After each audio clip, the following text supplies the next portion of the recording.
Hey. Okay, so if you have bothered to keep up with any kind of video that I upload on this channel, then you'll know that my upload schedule is pretty whack and that there's not really any kind of consistency to it. However, I am making one now. It's a week or two after I made the last one. The last one was my Daredevil one. This one's going to be one as well.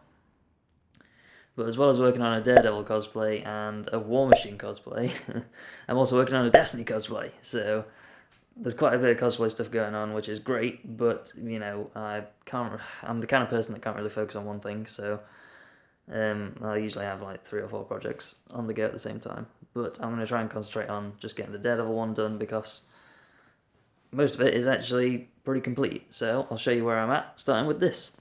Okay, in my last video I mentioned that I made this helmet ages ago. It was like a year or 2 ago I made this helmet, but something I hadn't really done properly was the eyes. So you can see in this one I've got a pretty good pair in. I'm pretty happy with these. They're nice and red and sort of shiny and reflective, and you can't really see through them either, which is exactly how I wanted it. I also put a little piece of foam padding in the back just to make it fit my head a little bit better, so that when I wear it it's snug on my head and doesn't wobble around. But I'll show you how I made the eyes. So for the eyes I used this red coloured cellophane. This is going to go on the outside of the eyes, and for the inside I used this light smoke window film. This is what you put on car windows to sort of tint them a different colour. I only went with the light version because I obviously still want to be able to see when I'm wearing the helmet. I then put both pieces together and sent them through the small home laminating machine. This sort of saves using glue and gives it a little bit more strength and eliminates any kind of rough edges or creases that it might have in it and makes it a lot easier to handle. And after all that was done, I just cut them into some appropriate shapes and fixed them onto the inside of the helmet. To hold them in place, I only used some Gorilla Tape, and whilst it's only tape, it is actually holding these in pretty well. It's pretty strong, they haven't come loose or anything just yet. You can see here they're just sort of shuddly taped in, but that doesn't matter because I can wear it comfortably, no problem. And this is what it looks like when I'm fully wearing it. It looks a little bit weird because I don't have the bits that covers his ears, or like the bit that covers here and under his chin, but so far, pretty happy with how this is looking. I don't have the facial features of Charlie Cox, which is annoying, but what are you going to do? The only other nitpicky thing I don't really like is that there's a bit of a gap here where it does, or rather doesn't, meet my face. But at this point, I'm not really too worried about it. As long as I can get the bit that covers his ears and this bit sorted, then I think it'll look a lot better and I'll be really happy with it. But so far, I'm already pretty happy with how it looks. Just need to get the suit sorted. And here it is in all its boxed up glory. Now this suit actually arrived a few weeks ago, so I've had it a little bit, but after trying it on I realised there was a few things I needed to change, so with those temporarily changed just for now, I'll get around to fixing them properly later. It's just some things like need sewing or attaching, that kind of thing. I'll show you what it looks like. Ugh. Okay. This is the costume basically in its most simple state. This is literally only the top and the bottoms. There's nothing else, no boots, no gloves or anything like that. It's literally just the top and the bottoms, that's it. But I'm going to walk through everything that I added to this costume, and then at the end I'll do a side-by-side comparison.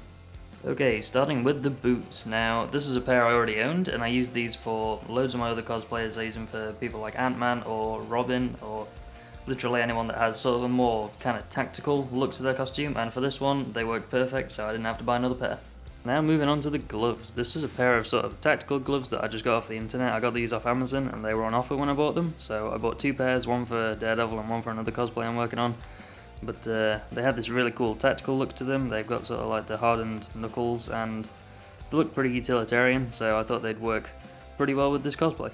And after most of the clothing pieces were done, it was time to move on to the other stuff. So in my last video I made this pair of billy clubs as well as the holster that they sit in, and also attached an elastic strap to make sure it was held onto my leg properly, and another one at the top that my belt can go through that I can hide under the costume just to keep it in place.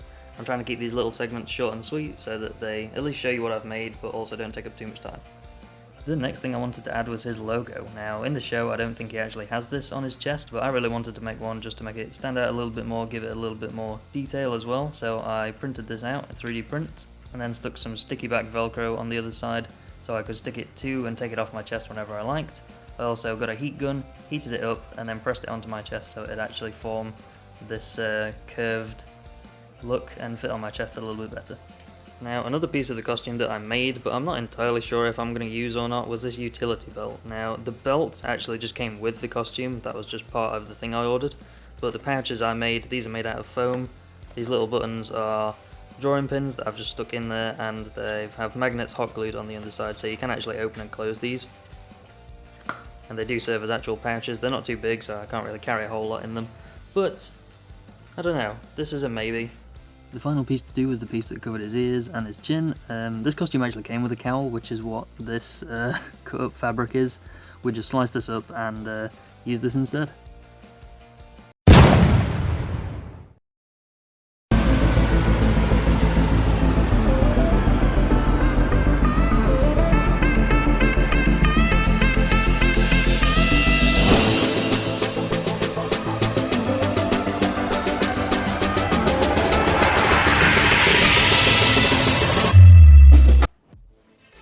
Hello, if you made it this far, this is a little end of video thank you message. I'm aware not many people watch these videos because hardly anybody knows I exist, alright?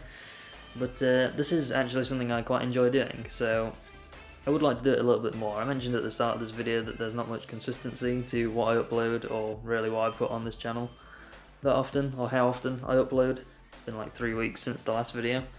But that's sort of because I've been busy with work and at least trying to finish up this project and doing a few others as well, which I'll probably put on here too, but I will try and be a little bit more consistent about it. So if you enjoy these videos, thank you for watching.